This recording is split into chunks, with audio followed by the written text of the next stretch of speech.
first step towards achieving your dreams is having the right coach.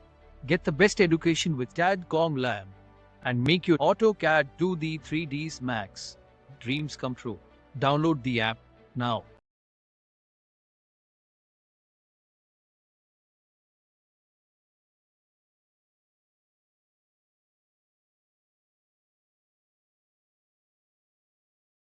फिर होस्पोस हो जाती है, समझ में नहीं आता। इसीलिए आर्किटेक्चर पार्ट में इसीलिए कॉल आउट्स को यूज़ करा गया है, डिटेल कॉल आउट को यूज़ करा जाता है ताकि आप उनको मार्क करके अलग सेपरेटली शो करा सकें सिस्टमेटिक वे में।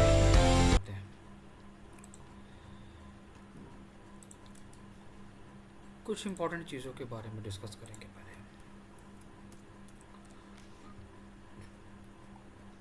प्लानिंग के साथ साथ हम कुछ चीज़ें बात करेंगे। सबसे पहले हम यहाँ पर ये चीज़ एक्सप्लेन कर देते हैं कि कुछ डिटेल्स हम आगे शेयर करेंगे, उस पर हम आगे काम करेंगे अलग अलग डिटेलिंग के साथ में। पर आवाज़ कम आ रही है। आवाज़ बेटा अपनी वॉल्यूम चेक करो, आवाज़ वॉल्यूम हमारी बिल्कुल ठीक है क्योंकि हम अभी 2 क्लास लेके हटे, कोई प्रॉब्लम नहीं आई किसी बैच के साथ। कुछ डिटेल्स पे हम आगे काम करेंगे लाइक स्टेयर पार्ट पे, एलिवेशन, सेक्शन, टिपिकल डिटेल्स, इन सब पे हम काम करेंगे आगे।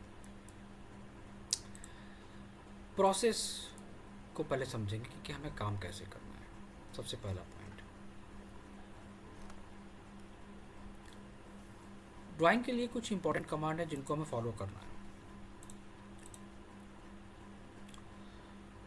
सबसे पहली चीज़, हम किसी भी प्रोजेक्ट पे काम करते हैं तो हमारे पास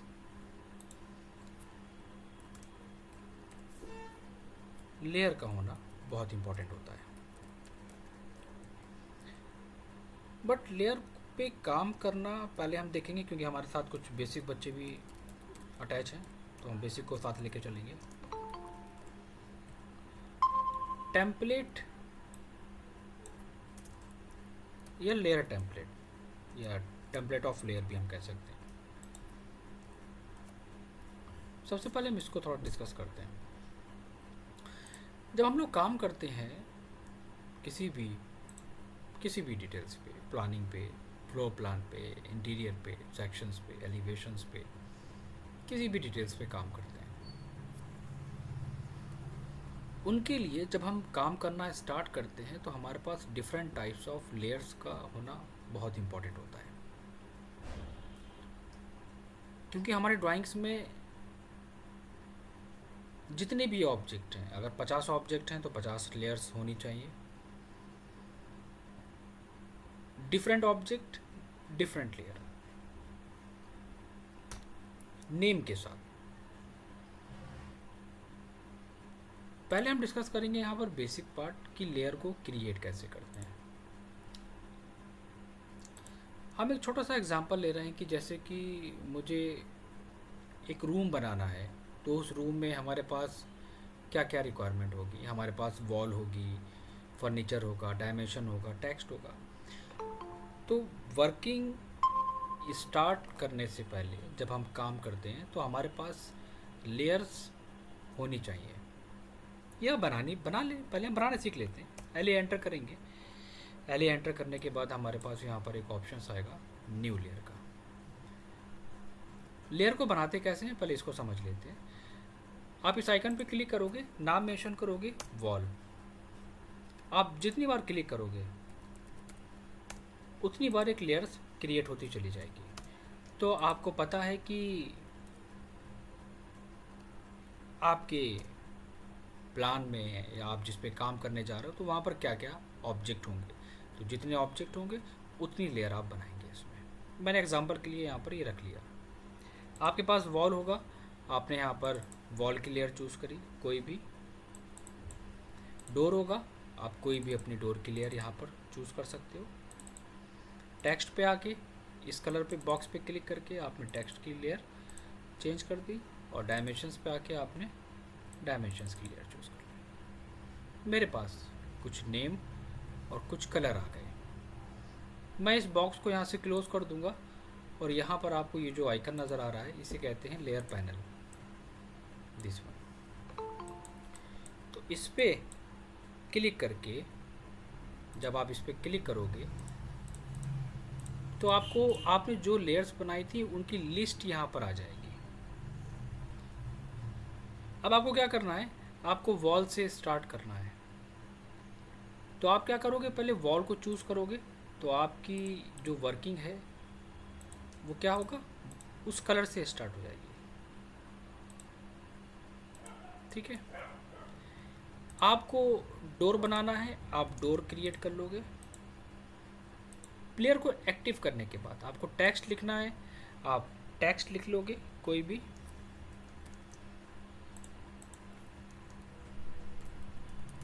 सारे मैं भी आगे एक्सप्लेन करूँगा। ये आपने टेक्स्ट लिख लिया, उस कलर में टेक्स्ट आ गया। तो क्या हुआ, लेयर से ये काम हुआ कि हम अपने प्रोजेक्ट में जो भी चीज़ें डिज़ाइन करते हैं वो हम लेयर के बेसिस पे करते हैं, और लेयर का बहुत इंपॉर्टेंट रोल होता है हमारी ड्राइंग्स के लिए, बहुत इंपॉर्टेंट पार्ट है। लेकिन यहाँ पर एक सबसे बड़ी प्रॉब्लम्स क्या आती है कि हम कितनी लेयर पे काम करेंगे। मैं जो प्रोजेक्ट फॉरवर्ड करूँगा सभी लोगों को काम करने के लिए, काफ़ी बड़ा प्रोजेक्ट होगा, तो हम कितनी लेयर्स वहाँ पर बनाएंगे। सारी लेयर्स बनाना उनको हर बार प्रोजेक्ट में बहुत लेंथी प्रोसेस हो जाता है। तो यहाँ पर हम क्या करते हैं, लेयर टेम्पलेट का यूज़ करते हैं। कैसे इस्तेमाल करते हैं इसको पहले ये समझ लेते हैं। एग्जाम्पल लो, हमारे पास कोई भी लेयर नहीं है, सिर्फ एक ज़ीरो लेयर है। मैंने LA एंटर किया।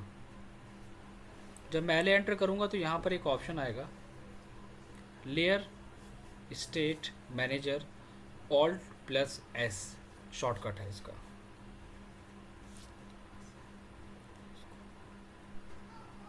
आप जैसे इस पर क्लिक करोगे तो यहाँ पर आ जाएगा एक और डायलॉग बॉक्स।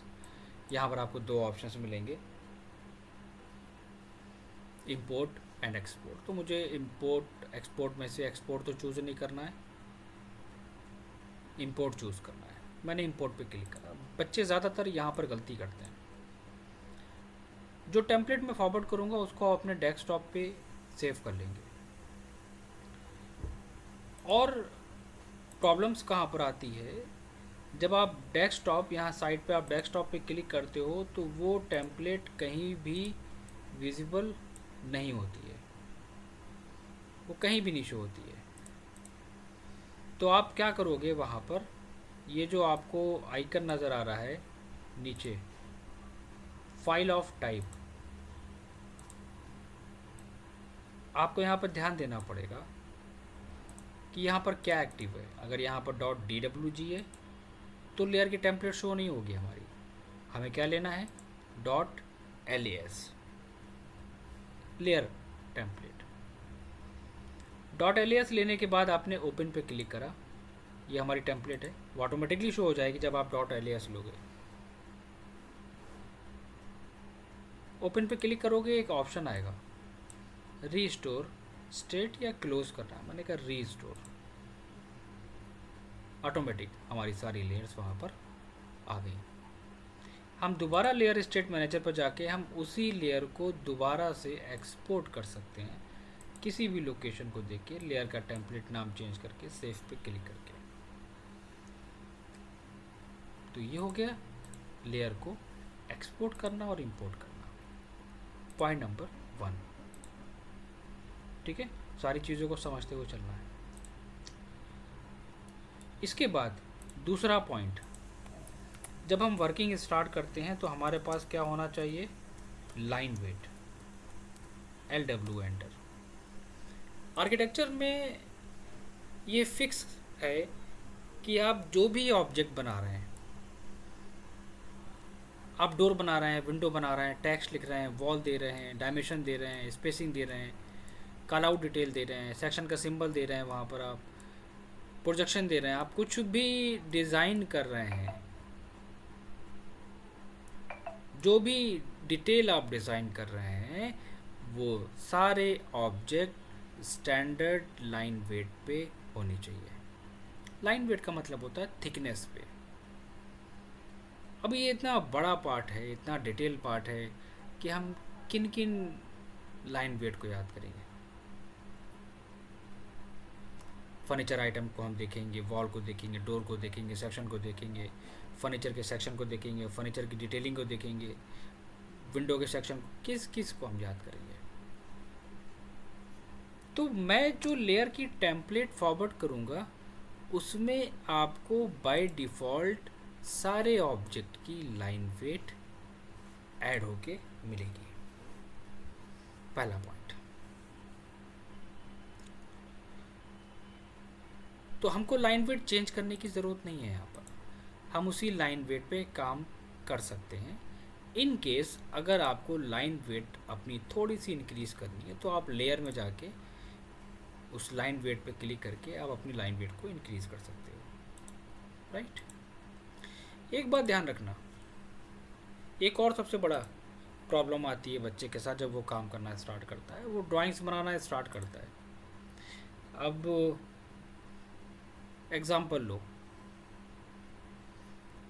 मैंने एल एंटर किया, ठीक है, न्यू लेयर ली, यहाँ पर वॉल ले ली और वॉल का लाइन वेट हमने ले लिया, वॉल का कलर चूज़ कर लिया। ये बहुत प्रॉब्लम आती है बच्चे के साथ। फिर हमने क्या करा, ड्राइंग्स को बनाना स्टार्ट कर दिया, लेयर को एक्टिव करा, ड्राइंग्स पे काम करना स्टार्ट कर दिया, लेकिन हमारी लेयर एक्टिव नहीं है, सॉरी लाइन वेट एक्टिव नहीं है।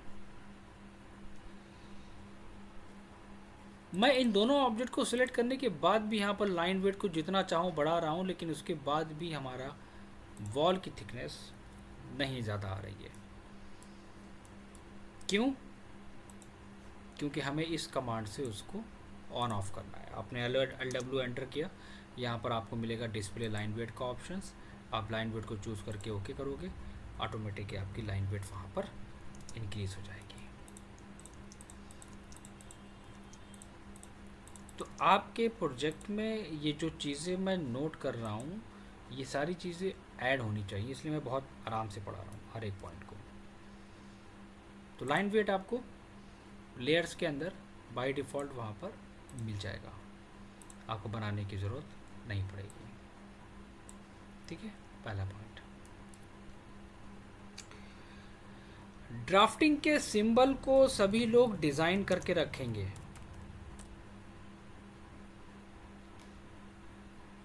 सीरियस होके चलेंगे सब लोग, हर एक चीज़ पे काम करके चलेंगे।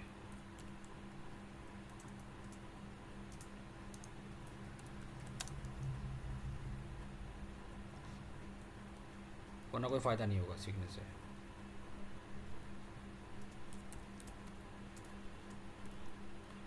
ड्राफ्टिंग का मतलब यहाँ पर क्या हो गया, सिंबल का मतलब या मॉडल का मतलब यहाँ पर क्या हो गया, मैं कुछ समझ नहीं पाया। जब हम काम करते हैं बहुत सिस्टमेटिक वे में, एज ए प्रोफेशनली काम करते हैं ना, तो बहुत सारी चीज़ों को हमें फोकस करना होता है। जैसे कि क्या, आपके पास स्टैंडर्ड सिंबल्स होना इम्पॉर्टेंट है। ड्राफ्टिंग के सिंबल्स का मतलब पता है क्या, आपके पास एलिवेशन का सिंबल होना चाहिए। ये क्या है, ये एलिवेशन का सिंबल है। ई क्या रिप्रेजेंट कर रहा है, एलिवेशन को। E1 elevation 1। तो ये कहाँ पर प्लेस करा जाता है, ये भी ध्यान रखो इस बात को। ये इंटीरियर के लिए नहीं होता है। जब आपको ये सिंबल दिखेगा तो आप इस सिंबल से समझ जाओगे कि ये सिंबल हमारा सिर्फ़ और सिर्फ एक्सटीरियर में यूज़ होगा, उसके एलिवेशंस को रिप्रेजेंट करने के लिए। जब हम प्लानिंग करते हैं तो वहाँ पर हमें ये सिंबल मिलता है, हमें इस सिंबल को वहाँ पर बना के रखना पड़ता है कि ये है एलिवेशन A होगा और इसके जो साइड में होंगे वो एलिवेशन C होगा और एलिवेशन B होगा और एलिवेशन D होगा। तो ये सिंबल के बारे में पता होना चाहिए और ये सिंबल हमें डिज़ाइन करके अपने पास भी रखना है पहले से। ये दोनों पार्ट बहुत लेंथी हैं, बिल्कुल क्लियर बोल रहा हूँ मैं सभी लोगों को, और बहुत डिटेल है। तो काम अगर करना चाहते हैं सभी लोग इस ग्रुप में, तो बहुत रिलैक्स होके चलेंगे और सिस्टमेटिक वे में काम करेंगे, अदरवाइज़ ज़ीरो। मैं ये बात किस लिए कह रहा हूँ, इसलिए कह रहा हूँ क्योंकि हमारे साथ बहुत सारे बच्चे ऐसे होते हैं जो सिर्फ रिकॉर्डेड लेक्चर्स को अपने पास रख के उसको देख लेते हैं और प्रैक्टिस कर लेते हैं बस। इससे आपकी क्वालिटी भी इम्प्रूव नहीं होती है और चीज़ें भी क्लियर नहीं होती हैं और गाइडेंस भी सही नहीं मिल पाती है। ठीक है, बहुत अच्छे से काम करके चलना सभी लोग। एलिवेशन के सिंबल्स और सेक्शन के सिंबल्स, अब इन दोनों का इम्पोर्टेंस क्या होती है, जब हम काम कर रहे हैं तो हमारे पास ये सारी चीज़ें रेडी होना चाहिए। हम किसी फर्नीचर की डिटेल दे रहे हैं, इंटीरियर पे काम कर रहे हैं, प्लानिंग पे काम कर रहे हैं, ये सारे सिंबल्स हमारे पास एट ए टाइम होना चाहिए, बस हम कॉपी एंड पेस्ट करें वहाँ पर, सिंपल। इतना टाइम नहीं है मेरे पास कि हम एक ही चीज़ को पहले बना के रखेंगे।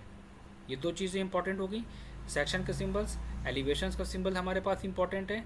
इंटीरियर का सिंबल कुछ इस तरह होता है, ABCD, ये बना के रखना है। नंबर 2 पॉइंट, ये टैग बना के रखना है, डोर टैग।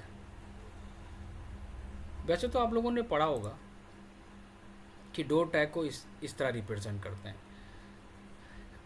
बड़ी यूज़ में आएगा आगे।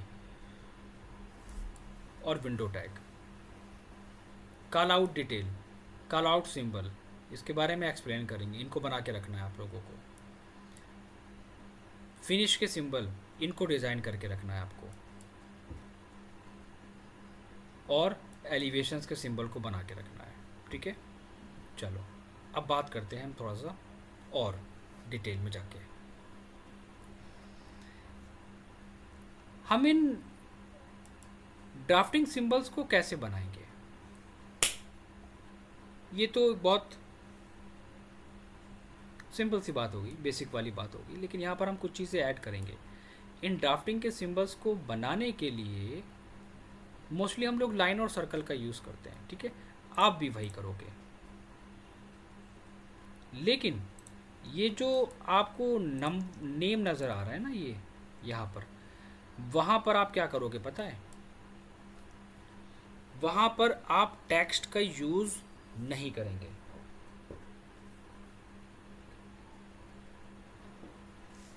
आप क्या यूज़ करोगे, एट्रीब्यूट का इस्तेमाल। ये कमांड भी हम प्लानिंग के अंदर यूज़ करेंगे, ATT एंटर। मेरा कहने का मतलब क्या है, पहले उसको समझ लो बहुत अच्छी तरह से, क्योंकि सभी लोगों ने काम करा है या करते चले आ रहे हो। कोई क्वेश्चन अंकुर? No sir. अच्छा, तो थम्स अप आपका आया था, मुझे लगा शायद। टेस्ट आ रहा है इधर क्लास में। Very good. अच्छा, इससे पहले नहीं आ रहा था? नहीं सर, नई चीज़ सीखने को मिल रही है ना। ओके, तो इससे पहले तुमने नया नहीं सीखा था, वास्तु वगैरह पे काम करा था? नहीं सर, वास्तु वगैरह नहीं, ये एट्रीब्यूट्स का नया पता चला है आज। अभी हमारे पास 3-4 महीने हैं, बहुत कुछ नया नया सीखेंगे, चिंता ना करो, है ना। बच्चे जिस तरह गाइड कर रहा हूँ उसी तरह चलते हुए चलो। बहुत सारे बच्चे हमारे पास आते हैं, प्लानिंग पे काम सीख के आते हैं, प्लानिंग कर लेते हैं और यहाँ आके क्रॉस क्वेश्चन करते हैं। और मैं कहता हूँ ना कि आप जो सीख के आ रहे हो वो एक डिफरेंट पार्ट है, हम जो सिखा रहे हैं वो एक डिफरेंट पार्ट है। बहुत कुछ नया मिलता है काम करने के लिए। तो ड्राफ्टिंग के सिंबल्स पे काम करने का मतलब क्या होता है कि आपको सिखा दिया जाता है कि आप सीखते हो कि लाइन और सर्कल ये सब बना के उस पर हैचिंग करके अपने सिंबल को वहाँ पर बना लिया। तो हम यहाँ पर टेक्स्ट का यूज़ नहीं करते हैं, टेक्स्ट का इस्तेमाल नहीं करते हैं। क्यों नहीं करते हैं? दोनों चीज़ों में डिफरेंसेस एक्सप्लेन करते हैं। मैंने ATT एंटर करा, यहाँ पर आपने मेंशन करा दिस वन इज़ S या S1, कोई भी हमने नेम दे दिया। टेक्स्ट और एट्रीब्यूट दोनों में डिफरेंस क्या होता है ये भी हमको पता होना चाहिए। एक पॉइंट हम ये भी एक्सप्लेन करेंगे, क्योंकि मैं जितना पढ़ाता जाऊँगा उतना ही चीज़ें निकलती रहेंगी इसमें। ये सेक्शन S मान लो, एक सेक्शन B मान लेंगे हम। ये हमारा किस चीज़ का, ये सिंपल ये ट्रायंगल बना के, सर्कल बना के, ट्रिम करके, डॉटेड लाइन करके मैंने उसको फिल कर दिया था, ठीक है। अब मैं इसी पार्ट को यहाँ से डिलीट कर देता हूँ और मैं यहाँ पर यूज़ करता हूँ एम्प्टी एंटर। अब यहाँ पर फिर एक क्वेश्चंस आ जाएगा बच्चों के माइंड में, क्योंकि बहुत सारे बच्चे हमारे पास ऐसे हैं जिन्होंने भी काम नहीं करा है, तो मैं उनका भी थोड़ा ध्यान रखूँगा। ऐसा भी नहीं है कि स्किप कर दूंगा basic part. Empty enter text, तो अब कैसे बनाओगे ये भी मैं एक छोटा सा एग्जांपल के साथ एक्सप्लेन कर देता हूँ, क्योंकि हमें इन सब चीज़ों की आगे ज़रूरत पड़ेगी। तो आगे फिर मुझे एक्सक्यूज़ नहीं सुनना है, इसलिए मैं बहुत ईजिली और बहुत ही अच्छे से लेके चल रहा हूँ चीज़ों को। इसको बनाने का बहुत आसान सा तरीका है कि आप एक रेक्टेंगल बनाना। मैं इसे कॉपी पेस्ट कर लेता हूँ क्योंकि मुझे पता है कि जब हम इस पर काम करेंगे तो इसका साइज़ प्रॉब्लम करेगा। तो इसको बनाने के लिए हम क्या करेंगे, हम एक रेक्टेंगल ड्रॉ करेंगे या लाइन से। अगर आपको समझ में नहीं आ रहा है ना, तो आप लाइन से भी कर सकते हो, कोई इशू नहीं है। ये मैंने रेक्टेंगल बना लिया और ये सारी चीज़ें आपके पास पहले से बनी होनी चाहिए। ये जो मैं एक्सप्लेन कर रहा हूँ, ये एक्सप्लेन इसीलिए कर रहा हूँ मैं। ये आपने बनाया एक रेक्टेंगल, इसके कॉर्नर को कर्व करना है। कैसे कर्व करोगे, एक और क्वेश्चन आ गया, fillet, F enter, R enter, F enter, R enter. कितना लोगे कर्व, वैल्यू पुट करना चाहो तो वैल्यू पुट कर दो, लेकिन मुझे पता नहीं मैं कितनी वैल्यू, मैं 2 फीट अगर लेना चाहूँगा तो समझ में नहीं आएगा हमारे। तो जब ऐसी कंडीशंस आपके सामने आए, आप कंफ्यूज हो रहे हो कि वैल्यू क्या लें, आप एफ एंटर, आर एंटर करना, एक कॉर्नर यहाँ पर क्लिक करना और कितना फिलिट करना चाहते हो आप अपने अकॉर्डिंग माउस को ड्रैग करके क्लिक कर देना, सिंपल।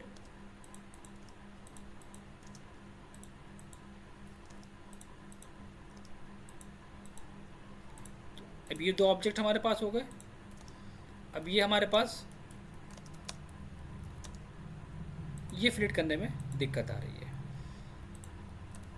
मैंने क्या सोचा कि चलो ठीक है, मैं उसके मेज़र करूँगा, उसको देखूँगा, उसको चेक करूँगा, पता नहीं साइज़ कम है या ज़्यादा है, इशू होगा। हमेशा वर्क को फास्ट करना, ज़्यादा कैलकुलेशन माइंड में मत लेके चलना कि क्या प्रॉब्लम आ रही है, इतना टाइम मत वेस्ट करना। रेडियस कम है, लॉ कम ज़्यादा कर लें, साइज़ कम है, लॉ तो स्ट्रेच कर लूँ,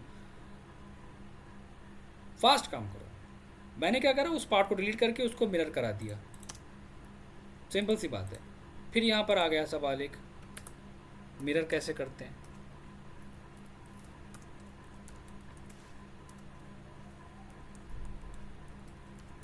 एम आई एंटर, आपको करना क्या है, ऑब्जेक्ट सेलेक्ट करना है, एम आई एंटर करना है। तो लाइन का जो मिड पॉइंट होगा आप उस पर क्लिक करोगे और बॉटम पे क्लिक करोगे, एंटर कर दोगे, सिंपल, ठीक है। एक लाइन ड्रॉ करना है यहाँ से 2 पार्ट्स में, 1 और 1 2, ठीक है, 2 पार्ट्स में लाइन होनी चाहिए। एक सर्कल बनाना, सी एंटर करके,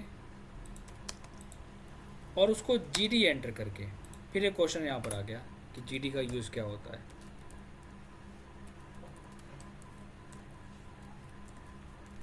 ग्रेडियंट,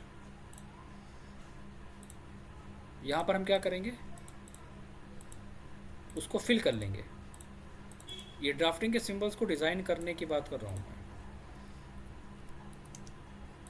ठीक है। और हम इसमें क्या करेंगे, टेक्स्ट लिखेंगे, ये तो सभी को पता है, एक्सप्लेन कर चुका हूँ मैं। तो इस पार्ट से आपको ये क्लियर हो गया होगा कि अब हम क्या कर सकते हैं, हम पेंट फिनिश टैग बना सकते हैं, राइट, फिनिशेस टैग बना सकते हैं, सेक्शन के सिंबल बना सकते हैं, एलिवेशंस के सिंबल बना सकते हैं। ये समझ में आ गया होगा बहुत अच्छे से। लेकिन क्वेश्चंस यहाँ पर हमारा क्या आ गया कि जब भी हम कोई डिटेल्स बनाते हैं और हम जब उसे कॉपी पेस्ट करते हैं, एग्जाम्पल ब्लॉक में कन्वर्ट करने के बाद, क्योंकि ब्लॉक करना इंपॉर्टेंट होता है, ब्लॉक नहीं करेंगे तो दिक्कत करेगा वो। तो ब्लॉक में कन्वर्ट करने के बाद जब हम उसको चेंज करना चाहते हैं तो मुझे पूरे ब्लॉक के अंदर जाना पड़ता है और वहाँ पर उसमें चेंजेस करने पड़ता है।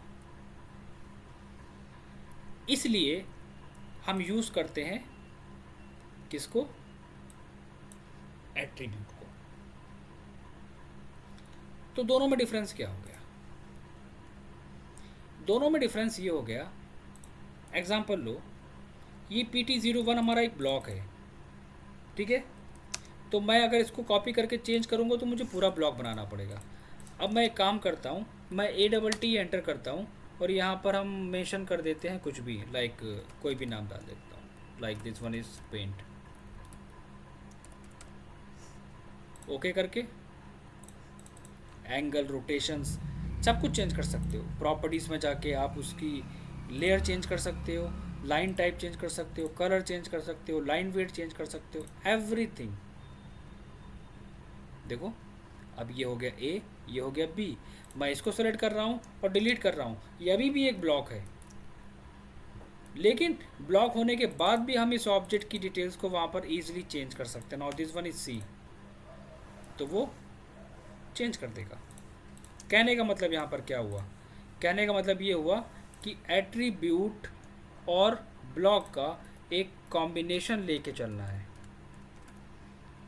आई डोंट थिंक सो कि लोग इस पे काम करवाते हैं, मुझे नहीं कोई आइडिया है कि कैसे काम होता है या कैसे सिखाया जाता है बच्चों को। एट्रीब्यूट और ब्लॉक का एक कॉम्बिनेशन है जो हमारी ड्राफ्टिंग के लिए, जो हमारी डिज़ाइनिंग के लिए बहुत इंपॉर्टेंट है। एलिवेशन का सिंबल आप एट्रीब्यूट को यूज़ करेंगे, सेक्शन का सिंबल आप एट्रीब्यूट का यूज़ करेंगे, यहाँ तक आप डोर के टैग बनाएंगे। बहुत अच्छे से समझ लो अभी सब लोग, इस तरह ये एट्रीब्यूट है, ये एट्रीब्यूट है, ये एट्रीब्यूट है। ये D01 ये डोर का नंबर, डोर की विड्थ, डोर की हाइट। आप विंडो का टैग बनाएंगे, आप एलिवेशंस के सिंबल, सॉरी एलिवेशंस जो इंटीरियर है उसके एलिवेशन का सिंबल बनाएंगे कुछ इस तरह, ठीक है। कॉल आउट डिटेल, आप कॉल आउट का सिंबल बनाएंगे कुछ इस तरह, उसको बना के यहाँ पर रखेंगे। नेक्स्ट आप यहाँ पर क्या करोगे, पहले से डिटेल्स को बना के रखोगे। जैसे कि क्या, क्योंकि जब हम काम करते हैं तो हमें वहाँ पर हर एक पार्ट की डिटेल देना पड़ती है कि दिस वन इज स्लैब, कितनी है उसकी थिकनेस, क्या है RCC, वॉल, उसका साइज़, उसका फिनिश। तो इन सब चीज़ों की ज़रूरत हमें पड़ती है जब हम काम करना स्टार्ट करते हैं। एक और बात, जब हम प्लानिंग करते हैं तो प्लानिंग के अंदर ये जो नंबर दिए हुए हैं D8, D2, D3, D4, right, door tag, इसको कहते हैं डोर टैग। और यहाँ पर विंडो का नंबर दिया होता है, इसको कहते हैं विंडो टैग। तो डोर टैग और विंडो टैग, इनको भी आप कैसे बनाओगे? इनको भी आप बनाओगे एट्रीब्यूट के साथ। कैसे बनाएंगे? अब यहाँ पर थोड़ी सी प्रॉब्लम आ सकती है, कुछ क्वेश्चंस यहाँ पर आएंगे, क्योंकि काम करना इजी है भी और थोड़ा सा डिफ़िकल्ट भी है। एग्जांपल लो, ये हमारा डोर का सिंबल है, ठीक है। अभी मैं कुछ चीज़ें और एक्सप्लेन करूँगा। ये डोर का हमारा सिंबल है, यहाँ पर मैं टैग देने जा रहा हूँ एट्रीब्यूट के साथ। So this one is D1, okay. ये हमारा D1 हो गया। D1 का साइज़ हमने यहाँ पर कोई भी चूज़ कर लिया, कुछ भी ले लो, दोनों को सिलेक्ट करके हम छोटा सा टैग देंगे। So this one is D1। अब यहाँ पर बच्चा क्वेश्चन करता है कि जो टैग है, क्या हमें उस ऑब्जेक्ट को और उस डिटेल को एक साथ मर्ज कर देना चाहिए? अब एक साथ मर्ज करने का मतलब क्या हुआ कि ये डोर की प्रॉपर्टीज़ अलग है और ये टैग की प्रॉपर्टीज़ अलग है। अब अगर मैं यहाँ पर B एंटर कर रहा हूँ, कुछ भी नाम डाल रहा हूँ, सेलेक्ट ऑब्जेक्ट पे क्लिक करके एंटर, पिक पॉइंट ले रहा हूँ, same process, check uncheck, okay कर रहा हूँ, and this one is D1, okay कर रहा हूँ। तो ये एक ऑब्जेक्ट हो गया, तो ये एक ऑब्जेक्ट हो गया। इस पर काम तो करना बहुत ईजी है हमारे लिए कि हम कॉपी कर सकते हैं इसको। अब डोर की लोकेशन अगर हमारी चेंज हो गई वहाँ पर तो हम लोकेशन भी चेंज कर देंगे, लेकिन प्रॉब्लम आएगी यहाँ पर, प्रॉब्लम आएगी हमारी इस वाले पार्ट पे। अब हम यहाँ क्या करेंगे, सर्कल के साथ बनाएंगे और उसके अंदर हम टेक्स्ट को मेंशन करेंगे। मतलब कि क्या हुआ कि दो ऑब्जेक्ट, और उनको हम अगर कॉपी करेंगे तो ये हमारे लिए 3 नहीं हुए, 2 4 6, ठीक, समझ गए। अब एक छोटा सा एग्जांपल ले लो, बहुत अगर हुआ 300 डिटेल्स हैं हमारी और 2 प्रॉपर्टीज हैं उसकी, कितनी हो गई 600 ऑब्जेक्ट। सिर्फ एक रैंडम बता रहा हूं मैं। और अगर हम मटेरियल फिनिश को ऐड करें, अगर हमने मटेरियल फिनिश को दे दिया, कितने मटेरियल फिनिश हो जाएंगे अप्रॉक्स 150, और उसमें कितनी डिटेल्स होगी, एक सर्कल, एक लाइन, फिर एक रेक्टेंगल, टोटल मान लो कितने 6, 900 और प्लस 1500 ऑब्जेक्ट एक ड्राइंग के अंदर, अप्रॉक्स एक आइडिया बता रहा हूं मैं। 1500 ऑब्जेक्ट एक ड्राइंग के अंदर जिनका कोई यूज़ नहीं है एक्चुअली, ये सिर्फ एक आइडिया है।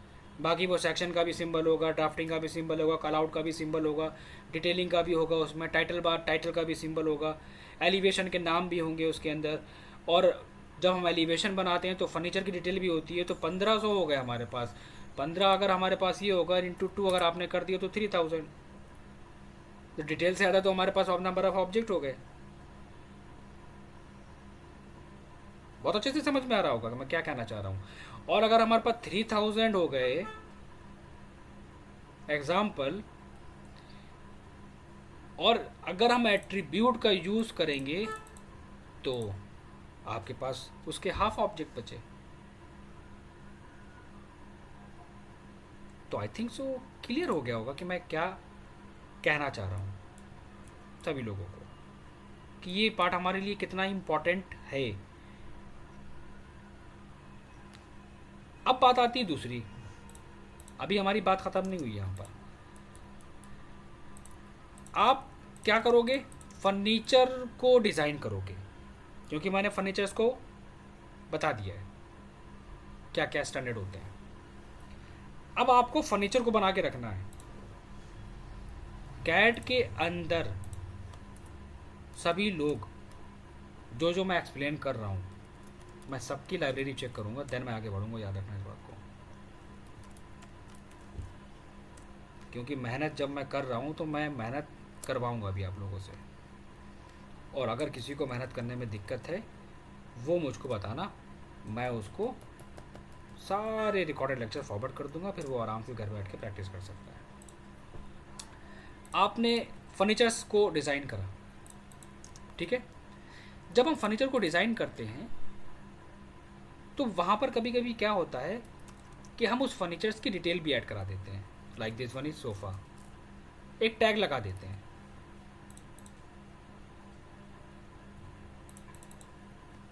स्केल कर लेता हूँ, तो ये टैग हो गया हमारा, ठीक है, समझना बात को बहुत अच्छे से। और ये एक टेबल होगी हमारी, साइज़ वगैरह मैं इसका कम ज़्यादा नहीं कर रहा हूँ, सिर्फ एक्सप्लेन करने के लिए, ठीक है। तो अब मैं जब इसका ब्लॉक बनाऊंगा, वह ऐसे तो हमारे पास देखो 1 2 3 4 5 बहुत सारे ऑब्जेक्ट हो गए। जब मैं इसका एक ब्लॉक बना लूँगा तो ये प्रॉपर्टीज़ भी इसके साथ ऐड हो जाएगी। और क्या है ये, सोफ़ा, ओके, एक ब्लॉक बन गया, ठीक है। बहुत अच्छे से समझना, ये इसकी प्रॉपर्टी ऐड हो गई, सेम ये इसकी प्रॉपर्टी ऐड हो गई, इसकी प्रॉपर्टी हो गई, मैंने दोनों को कन्वर्ट कर लिया। और जब चाहे हम इसको चेंज कर लें। Number 1 point. नंबर 2, कभी कभी क्या होता है, फर्नीचर का भी टैग देना होता है। अब फर्नीचर का टैग हमें देना है, ये बात समझ में नहीं आई। क्योंकि इंटीरियर में क्या होता है कि फर्नीचर्स होते हैं, बेड हमारे पास 2 हैं तो बेड का टैग आ जाएगा वहाँ पर। सोफ़ा का है S1, टेबल है T1, चेयर है C1। तो अब ऐसे मान लो मैं इसको एक्सप्लोर कर रहा हूँ, ठीक है। ये बताओ अप्रॉक्स 120 स्क्वायर फीट, ये बताओ क्या है, बेडरूम आ गया। अच्छा, इनको डबल क्लिक करके आप इजीली इनको चेंज कर सकते हैं। बहुत सिंपल सी बात है। इनको अगर आपको चेंज करना है, आप ये देखो चेंज कर लो इनको, टेक्स्ट पे जाके वहाँ पर कलर वगैरह चेंज कर लो, ओके कर लो। अब देखो क्या हुआ, हमारे पास 3 थे लेकिन तीनों हमारे पास एक में आ गए।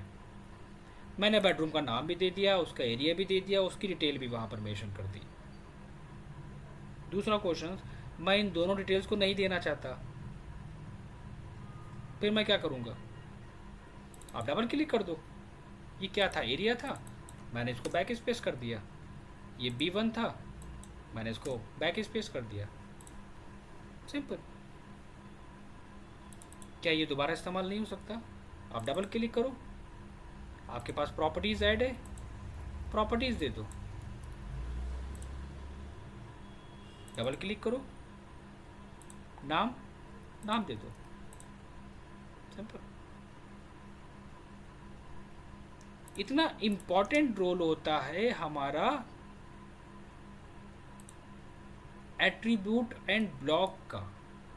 डोर के टैग, विंडो के टैग, फर्नीचर्स आइटम्स के अंदर, material finishes, call out detail, elevations के सिंबल,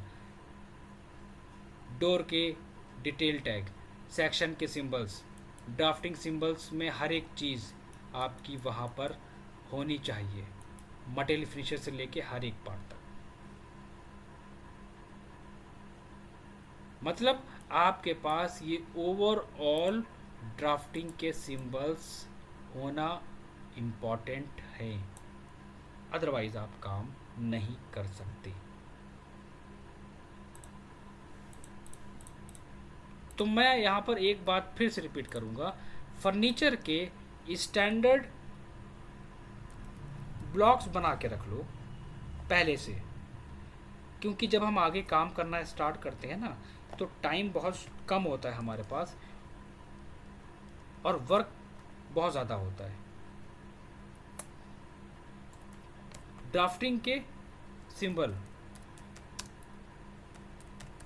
इनको डिज़ाइन करके रख लो, ये वाले, इन 2 चीज़ों को लाइब्रेरी बना के पहले रख लो। 2-3 डिज़ाइन बैठ के, साइड टेबल के, थोड़े 1-2 डिज़ाइन सबके, और ड्राफ्टिंग सिंबल्स पहले से बना के रख लो। इस तरह ये फाइल आपकी रेडी होनी चाहिए। डोर का डिज़ाइन बनाया, उस पर एट्रीब्यूट डाल दिया, ठीक है। कोई भी मॉडल लिया, उस पर एट्रीब्यूट डाल दिया। ये सारी डिटेल्स आपके पास होना बहुत इंपॉर्टेंट है, तब काम करने में मज़ा भी आता है और टाइम भी शॉर्ट लगता है। वरना प्रोजेक्ट पे काम करने जब बैठोगे तो फिर बैठ के बनाती रहोगे सारे डिज़ाइंस, ये ध्यान रखना हमेशा। चलिए,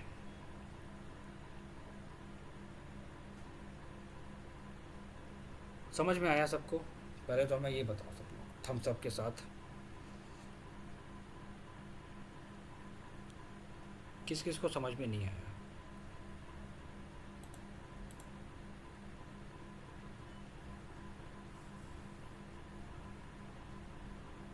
एनीवन?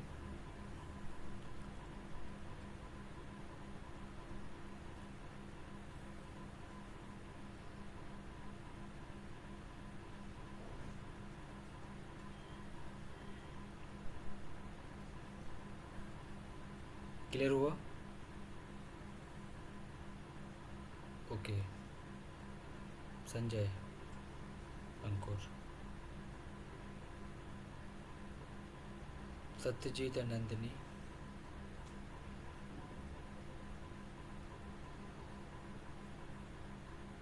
क्लास में प्रेजेंट हैं आप?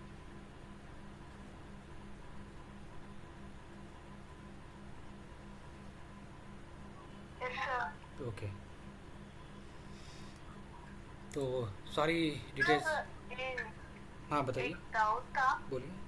एक्चुअली ये सब जो टैक्स आप बता रहे हैं, थोड़ा कंफ्यूजन है पूरा आज का क्लास। किस चीज़ में मुझे बताइए। ये टैक्स आप बना रहे हैं ना सर, ये सब में यूज होना क्या अभी से डोर के लिए आप एक और आप एक काम करिएगा। बेडरूम्स के लिए सेपरेट सेपरेट है? हाँ, आप एक काम करिएगा, आप